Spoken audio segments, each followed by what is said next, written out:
રામ રામ ને સીતારામ। જો અમારે રસોઈ બપોરની તૈયાર થઈ ગઈ છે। ગાંઠિયાનું શાક છે। બીજે દિવસે અમે રસોડું કર્યું છે। ખીચડી કઢી, ગાંઠિયાનું શાક, ભાખરી બધું બનાવી નાખ્યું છે। હવે જમવાનું છે। જમીન પછી બધાને આરામ કરવાનો છે।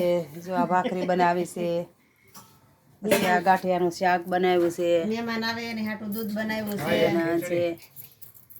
જો ખીચડી બનાવી છે કુકર ભરીને।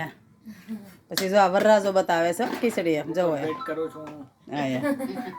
પછી અમારા ઘરમાં બધું આમનું પડ્યું છે। હજી લગ્ન હજી આજે રાતે વરરાજો પરણીને આવ્યો છે, હજી બધું મૂકવાનું છે, બનાવવાનું છે, બધું આમ બનાવ્યું છે।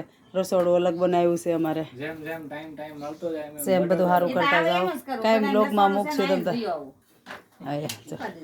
દેશ દેવું લાગે ને બધા। જો આ ગામડામાં છે એવા તમે ગામડામાં જોઈજો આ ગામડું છે કે શહેર છે એ મને કોમેન્ટમાં મોકલજો કે આ ગામડામાં અમે બનાવ્યું કે આપણે સુરતમાં છે એ જો વરરાજાની મોટી મમ્મી કેટલો કકળાટ કરે છે। જો હવે આજ થાકી ગયા છે એટલા વરાજો પણ દીકરો પણ આવીને આવ્યા ને હવે થાક લાગ્યો છે। હવે થાક લાગ્યો બાય ને બાળી થાક લાગ્યો છે। જો એને આમ જોવાનું નથી, આમ તો ટાઈમ રહેતો તો એટલા થાકી ગયા છે। જો બહુ ને લઈ આવ્યા ને પછી થાકી ગયા, ત્યાં સુધી નતો થાક્યા। આ બહુ ને કહે છે જો બહુ ને ભાળીને થાકી ગયા છે। જો વરરાજાના મોટા મમ્મી, જો આ વરરાજાની મમ્મી જો જો પેટી વાળી છે। વરરાજ મમ્મી એ જો પેટી વાળી છે કામની। જો વરરાજો દાંત કાઢે છે, પછી જો અમારા ભત્રીજા બહુ દાંત કાઢે છે। જો મારા હાવ પેટી વાળી એમ, પછી હું વાળે હો મમ્મી એમ કહે છે। જોઈ હા શું કે લે બોલજે। હા એમ હજી કેટલા દેર પણ આવવાના છે?